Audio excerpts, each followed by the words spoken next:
Pertumbuhan adalah perubahan secara fisiologis sebagai hasil dari proses pematangan fungsi-fungsi fisik yang berlangsung secara normal pada anak yang sehat dalam perjalanan waktu tertentu. Pertumbuhan berkaitan dengan perubahan kuantitatif yang menyangkut peningkatan ukuran dan struktur biologis. Hasil pertumbuhan berwujud bertambahnya ukuran kuantitatif badan anak, seperti besar, panjang, berat dan kekuatannya, makin sempurna sistem jaringan saraf, dan perubahan-perubahan struktur jasmani lainnya. Faktor-faktor yang mempengaruhi pertumbuhan yang kurang normal yaitu: pertama, faktor-faktor yang terjadi sebelum lahir seperti kekurangan nutrisi. Yang kedua, faktor ketika lahir atau saat kelahiran, antara lain pendarahan pada kepala bayi saat dilahirkan dan efek susunan saraf pusat karena proses kelahiran bayi dilakukan dengan bantuan tank losing. Ketiga, faktor yang dialami bayi sesudah lahir, antara lain pengalaman traumatik pada kepala bagian dalam terluka karena kepala bayi janin terpukul. Keempat, faktor psikologis antara lain karena bayi ditinggalkan ibu ayah atau kedua orang tua.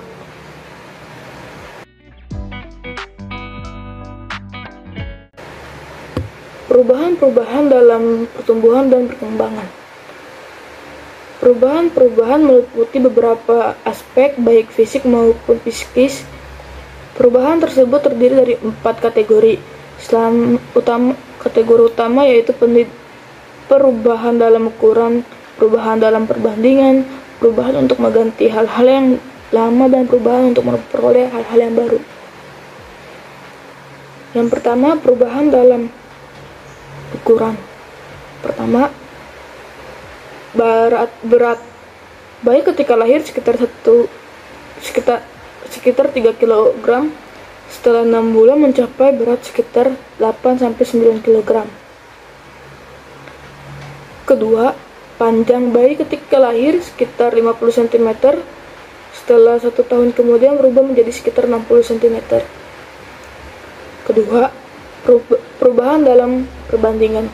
Yang pertama, dari segi fisik, misalnya terjadi perbandingan antara besarnya kepala dan anggota badan. Kedua, perbandingan antara yang tidak real, yang kaya dengan hal-hal yang rasional, misalnya anak-anak masih banyak menghayal dan sedikit terdapat realita pada mereka, tetapi semakin lama akan semakin berubah ke sebaliknya, yakni banyak realita dan sedikit khayal. Ketiga, dalam perkembangan sosial terjadi perubahan dalam perbandingan, misalnya dari anak bermain sendiri, bermain dengan saudara, bermain dengan tetangga, bermain dengan lingkungan yang lebih baik. Ketiga, perubahan untuk mengganti hal-hal yang lama. Yang pertama, pada bayi terdapat kelenjar buntu yang disebut kelenjar thymus pada daerah dada yang sedikit demi sedikit mengalami atrofi, penyusulan, dan menghilang setelah dewasa. Yang B, bahasa bayi yang kurang jelas lama-kelamaan semakin hilang dan diganti dengan perkataan yang lebih jelas.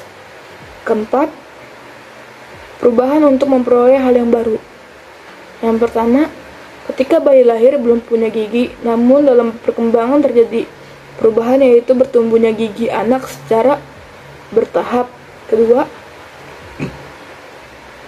menjelang usia remaja, tumbuh bulu ketiak, bulu-bulu di sekitar kelamin, bulu kumis untuk laki-laki, dan bulu-bulu sekitarnya. Yang ketiga, dari segi mental akan bertambah perbendaharaan kata-kata yang kekayaan bahasanya. Keempat, berbagai pengetahuan dapat diperoleh terutama dari lingkungan pendidikan formal. Kelima, nilai dan norma moral akan terasa semakin meningkat.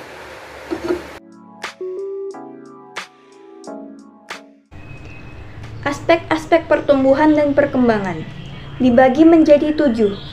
Yang pertama, pertumbuhan fisik. Untuk pertumbuhan sebelum lahir, manusia itu ada. Dimulai dari suatu proses pertumbuhan yang membentuk suatu sel kehidupan yang disebut embrio. Embrio manusia yang telah berumur 2 bulan berukuran sekitar 2,5 cm dan disebut janin atau fetus. Setelah 3 bulan, janin atau fetus tersebut telah membentuk menyerupai bayi dalam ukuran kecil. Masa sebelum lahir merupakan pertumbuhan dan perkembangan manusia sangat kompleks, karena merupakan awal terbentuknya organ-organ tubuh dan seterusnya jaringan-jaringan saraf yang membentuk sistem yang lengkap. Pertumbuhan dan perkembangan janin berakhir pada saat kelahiran. Kelahiran adalah tanda kematangan biologis dan jaringan saraf masing-masing komponen biologis telah mampu berfungsi secara mandiri. Dan pertumbuhan fisik manusia setelah lahir merupakan kelanjutan pertumbuhannya sebelum lahir. Proses pembentukan fisik manusia berlangsung saat masa dewasa.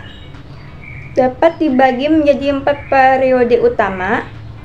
Dua periode ditandai pertumbuhan yang cepat, dan 2 periode lainnya dicirikan oleh pertumbuhan yang lambat.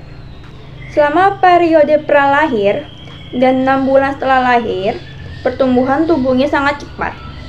Pada akhir tahun pertama, kehidupan pasca lahirnya, pertumbuhan seorang bayi memperlihatkan tempo yang sedikit lambat dan kemudian menjadi stabil, sampai anak memasuki tahap kematangan kehidupan seksualnya. Hal ini dimulai ketika anak berusia sekitar 8 sampai 12 tahun.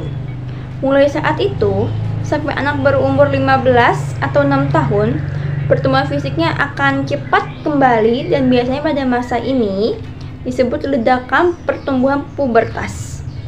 Periode ini kemudian disusul dengan periode tenang kembali sampai ia memasuki tahap dewasa. Yang kedua, intelek, atau disebut daya pikir, berkembang sejalan dengan pertumbuhan saraf otak. Pertumbuhan saraf yang telah matang akan diikuti oleh fungsinya dengan baik, dan oleh karena itu, seorang individu juga akan mengalami perkembangan kemampuan berpikirnya. Manakala pertumbuhan saraf pusat dan atau otaknya mencapai kematangan, perkembangan tingkat berpikir atau perkembangan intelek akan diawali dengan kemampuan mengenal, yaitu mengetahui dunia luar. Fungsi ini terus berkembang mengikuti kekayaan pengetahuannya tentang dunia luar dan proses belajar yang dialaminya, sehingga pada saatnya seseorang akan berkemampuan melakukan peramalan atau prediksi, perencanaan, dan berbagai kemampuan analisis dan sintesis. Perkembangan kemampuan berpikir ini dikenal pula sebagai perkembangan kognitif. Perkembangan kognitif menurut seorang Piaget mengikuti tahap-tahap sebagai berikut. Tahap pertama yaitu sensori motor 0 sampai 2,5 tahun, masa ketika bayi menggunakan sistem penginderaan dan aktivitas motorik untuk mengenal lingkungannya. Bayi memberikan reaksi motorik atau rangsangan-rangsangan yang diterimanya dalam bentuk refleks. Refleks ini kemudian berkembang lagi menjadi gerakan-gerakan yang lebih canggih, misalnya memegang dan berjalan. Tahap kedua, pada masa pra-operasional 2-7 tahun, ciri khas masa ini adalah kemampuan anak menggunakan simbol yang mewakili sesuatu konsep. Misalnya kata pisau plastik, kata pisau, atau tulisan pisau. Sebenarnya mewakili makna benda yang sesungguhnya. Kemampuan simbolik ini memungkinkan anak melakukan tindakan-tindakan yang berkaitan dengan hal-hal yang telah lewat. Misalnya, seorang anak pernah melihat dokter berpraktik akan bermain dokter-dokteran. Tahap ketiga, masa konkreto operasional 7-11 tahun. Pada tahap ini, anak sudah dapat melakukan berbagai macam tugas yang konkret.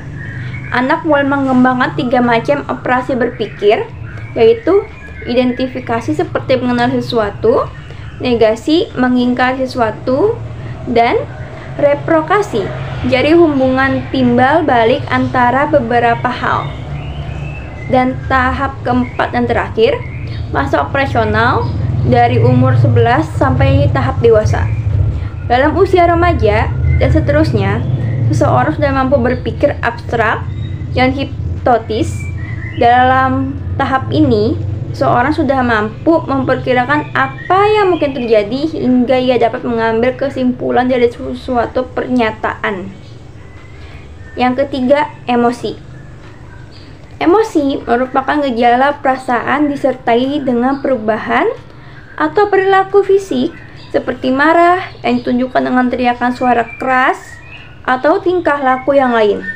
Begitu pula sebaliknya, seorang yang gembira akan melonjak-lonjak sambil tertawa dan sebagainya.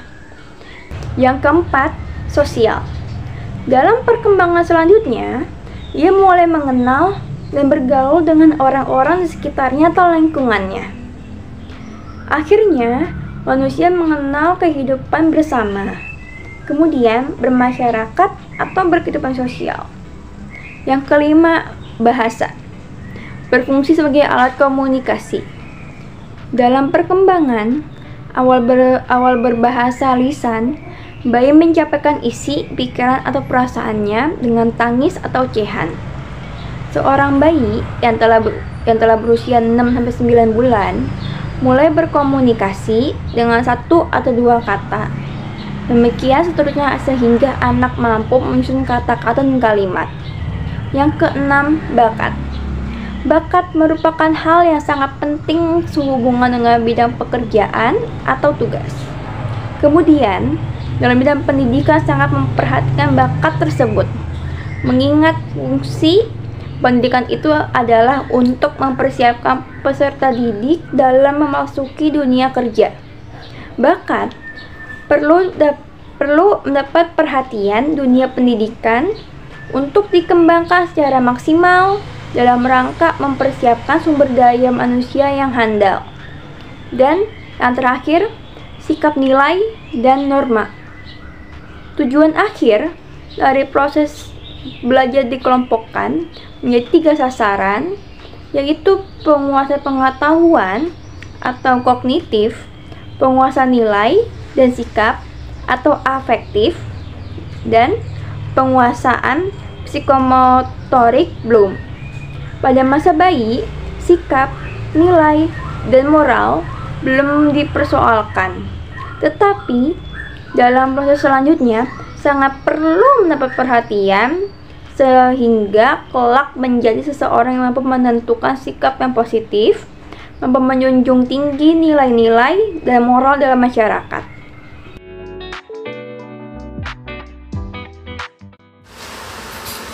Baik, selanjutnya saya akan menjelaskan tentang hukum-hukum pertumbuhan dan perkembangan. Hukum-hukum pertumbuhan dan perkembangan terbagi dalam 5 aspek. Yang pertama, hukum cephalocodal. Yang kedua, hukum proximodistal. Yang ketiga, perkembangan yang terjadi secara umum dan khusus. Yang keempat, perkembangan yang berlangsung dalam proses tahapan-tahapan perkembangan. Serta yang terakhir, hukum tempo dan ritme perkembangan.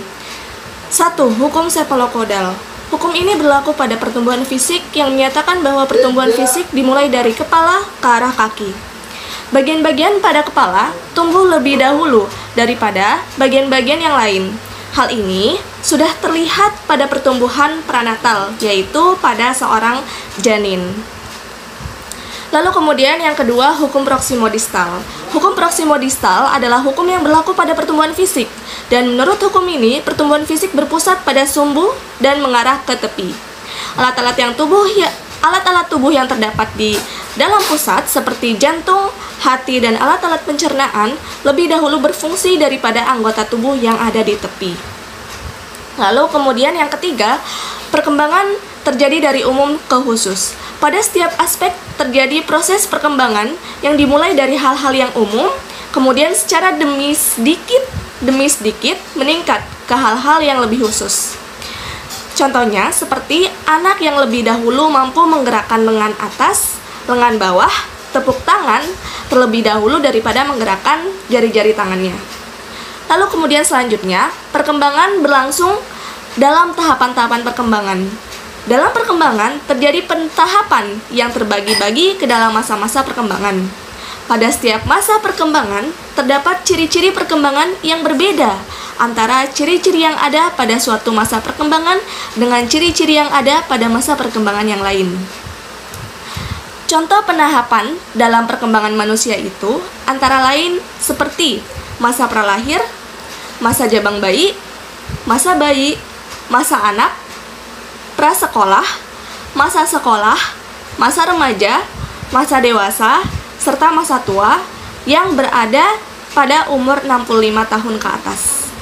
Lalu kemudian yang terakhir ada hukum tempo dan ritme perkembangan. Tahapan perkembangan berlangsung secara berurutan, terus-menerus, dan dalam tempo perkembangan yang relatif tetap serta bisa berlaku umum. Justru, perbedaan-perbedaan waktu yaitu cepat lambatnya sesuatu pentahapan perkembangan terjadi, atau sesuatu masa perkembangan dijalani menampilkan adanya perbedaan-perbedaan individu. Dalam praktek, sering terlihat dua hal sebagai petunjuk keterlambatan pada keseluruhan perkembangan mental, yakni 1. Jika perkembangan kemampuan fisiknya untuk berjalan jauh tertinggal dari patokan umum, tanpa ada sebab khusus pada fungsionalitas fisiknya yang terganggu. Dan yang kedua, jika perkembangan kemampuan berbicara sangat terlambat dibandingkan dengan anak-anak lain pada masa perkembangan yang sama. Seorang anak yang pada umur 4 tahun masih mengalami kesulitan dalam berbicara misalnya, mengemukakan sesuatu, dan terbatas dalam perbendaharaan kata, mudah diramalkan bahwa anak itu akan mengalami kelambatan pada seluruh aspek perkembangannya. Terima kasih. Karakteristik pertumbuhan dan perkembangan remaja. Untuk menghindari kesimpang-siuran dan kesalahpahaman dalam penggunaan istilah, sebaiknya istilah remaja dijelaskan terlebih dahulu istilah asing yang sering dipakai untuk menunjukkan makna remaja. Antara lain adalah pubertate, adolescentia, dan youth dalam bahasa Indonesia. Sering pula dikatakan pubertas atau remaja. Istilah puberti Inggris atau pubertate Belanda berasal dari bahasa Latin pubertas yang berarti usia kedewasaan, the age of manhood. Istilah ini berkaitan dengan kata Latin lainnya puberty yang berarti masa pertumbuhan rambut di daerah tulang pusik atau di wilayah kemaluan. Penggunaan istilah ini lebih terbatas dan menunjukkan mulai berkembang dan tercapainya kematangan seksual. Puberty dan puberty sering diartikan sebagai masa tercapainya kematangan seksual ditinjau dari aspek biologisnya. Istilah adolescentia berasal dari kata Latin adolescentis. Dengan adolescentia dimaksudkan masa muda. Adolescence menunjukkan masa yang tercepat antara usia 12 sampai 22 tahun dan mencakup seluruh perkembangan psikis yang terjadi pada masa tersebut. Untuk menghindarkan kesalahpahaman dalam penggunaan istilah pubertas dan adolescensia, akhir-akhir ini terlihat adanya kecenderungan untuk memberikan arti yang sama pada keduanya. Hal ini disebabkan sulitnya membedakan proses psikis pada masa pubertas dan mulainya psikis pada adolescensia. Remaja menurut hukum. Konsep remaja bukanlah berasal dari bidang hukum, melainkan berasal dari ilmu-ilmu sosial lainnya seperti antropologi, sosiologi, psikologi, dan pedagogi. Dalam hubungan dengan hukum, tampaknya hanya undang-undang perkawinan saja yang mengenal konsep remaja walaupun tidak secara terbuka. Usia minimal untuk suatu perkawinan menurut undang-undang disebutnya 16 tahun wanita dan 19 tahun untuk pria, pasal 7 Undang-Undang Nomor 1 1974 tentang perkawinan. Dua remaja ditinjau dari sudut perkembangan fisik. Dalam ilmu kedokteran dan ilmu lain yang terkait, remaja dikenal sebagai suatu perkembangan fisik di mana alat kelamin manusia sampai kematangannya secara anatomis, latih alat kelamin khusus dan keadaan tubuh pada umumnya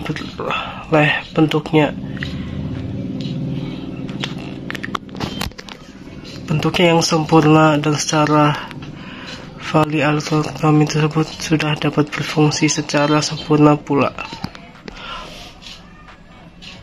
3 batasan remaja menurut World Health Organization (WHO), Organisasi Kesehatan Internasional. Remaja adalah suatu masa pertumbuhan dan perkembangan di mana individu berkembang dari saat pertama kalinya menunjukkan tanda-tanda seksual sekundernya sampai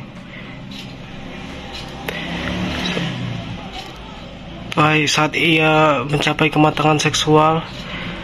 Individu mengalami perkembangan psikologi dan pola identifikasi dari kanak-kanak menjadi dewasa. Saya terjadi peralihan dari ketergantungan sosial ekonomi yang penuh kepada keadaan yang relatif lebih mandiri. Mokman dikutip oleh Sarito 1991-29. Pada remaja ditinjau dari faktor psikologis. Perkembangan jiwa itu ditandai oleh proses perubahan dari kondisi entropi ke kondisi negentropi. Sarito 1991-211. Entropi adalah keadaan di mana kesadaran manusia masih belum tersusun rapi, pun isinya sudah banyak pengetahuan, ulasan dan sebagainya. 5. Definisi remaja untuk masyarakat Indonesia. Sebagai pedoman umum untuk remaja Indonesia dapat digunakan batasan usia 11-24 tahun dan belum menikah. Pertimbangan-pertimbangannya adalah sebagai berikut. A. Usia 11 tahun adalah usia di mana pada umumnya tanda-tanda seksual sekunder mulai tampak kriteria fisik. B.